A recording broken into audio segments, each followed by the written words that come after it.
안녕하세요. 기상청 날씨 해설의 우진규입니다. 자, 최근에 한반도는 매우 극심한 더위가 이어지면서 연일 이와 같이 폭염특보가 발효 중인 곳이 많이 나타나고 있습니다. 특히 최근에 기온 경향을 보면 과거의 데이터와 비교를 해서 극심한 더위가 매우 이례적이다라는 것을 쉽게 눈으로 확인을 할 수가 있는데요. 자, 8월 1일부터 8월 17일까지의 자료를 가지고 나타낸 서울의 평균 기온 그래프들입니다. 자, 올해 이 2016년의 평균 기온이 29.7도인데요. 과거 1973년 이후 역대적으로 가장 높은 상태입니다. 또한 기후적으로 이 평균 기온은 이 특정 주기를 가지고 기온의 오르내림이 나타나고 있는데요. 이렇게 평균 기온이 낮아지는 시기에 기온이 점차 높아진다는 것도 주목을 해야 될 부분입니다. 즉 전체적으로 이 서울의 기온이 상승하고 있다는 뜻이 되겠고요. 이와 같은 경향은 전국적으로도 해당이 된다고 보겠습니다. 자, 다음은 같은 기간 중에 이 서울의 폭염과 열대야가 나타난 일수를 나타낸 그림입니다. 자, 위에 열대야의 경우 이 1994년 그리고 2013년 그리고 이 올해 2016년이 총 15일로 가장 열대야가 많이 나타난 해로 분석이 되고요. 특히 2000년대를 기준으로 이후를 보면 열대야 현상이 없었던 해가 약 2번 정도 뿐이라서 이 2000년 이전에 비해서 열대야가 발생한 해가 약 4배 정도 증가한 것으로 보입니다. 자, 아래에 이 폭염 그래프를 보면 1973년 이후 13일이 나타난 저 1988년이 최고였지만 올해 이와 같은 13일을 나타내는 그 폭염 일수가 올해도 나타나고 있기 때문에 앞으로 이를 토대로 나중에 여름철에 여름 열대야와 폭염 일수를 다시 계산을 하면 평년 기온에서와 마찬가지로 역대 제일 폭염과 열대야가 많이 나타난 해가 이 2016년으로 기록이 될 가능성이 매우 큰 상태라고 보입니다. 자, 그만큼 많이 더운 상태라는 뜻이 되겠습니다. 그럼 이 최근에 이와 같이 기온이 많이 오르는 이유가 무엇일까요?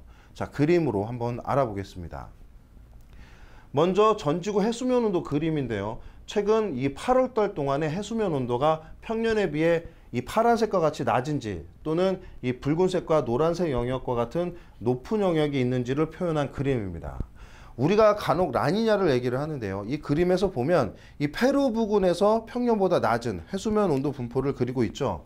자, 라니냐 형태의 해수면 온도 분포라고 보고 있습니다. 즉, 이 적도 부근에 무역풍이 강화되고 그로 인해서 해수면이 서쪽으로 이동을 하게 되면 이 해수면으로 이동한 자리를 메꾸기 위해 해저에 있는 차가운 물이 위로 올라오게 되는 용승작용이 나타나게 되면서 수온이 이 구역을 중심으로 매우 낮아지게 되는 특징이 있죠. 자, 이렇게 되면 서태평양 부근으로는 이와 같이 고수온 해수면 온도들이 몰리게 됩니다. 자, 제가 우리나라 부근 기압계 설명을 하다가 갑자기 왜 전지구 해수면 온도를 보여드리냐 하면 이와 같은 해수면 온도의 분포들이 여름철 기압계 형성에 일정 부분 영향을 주기 때문입니다. 조금 더 자세하게 설명을 드리자면 현재 위성 영상에서 보면 제가 조금 전에 말씀드린 수온이 매우 높은 이 서태평양 부근으로 이 열대 저압부들이 활발하게 운동을 하는 모습을 볼 수가 있습니다.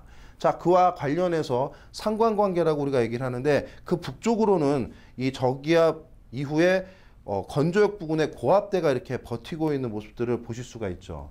자, 이러한 건조역들은 우리나라를 중심으로 동서대상으로 분포를 하고 있는 모습입니다. 자, 이를 기압계로 한번 살펴보면 자, 이 그림은 5km 상공 부근의 8월 평균 기압계 현황인데요.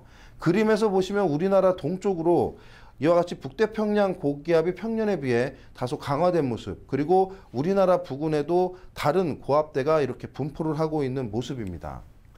자, 중국 북부 내륙에 위치한 저 고압부도 보이고 있는데요. 이를 토대로 분석을 하면 지금 현재까지 북태평양 고기압이 동쪽에서 이 남북으로 평년에 비해 발달을 하면서 전반적인 이 우리나라 기압계를 정체시키고 있는 상황이고요.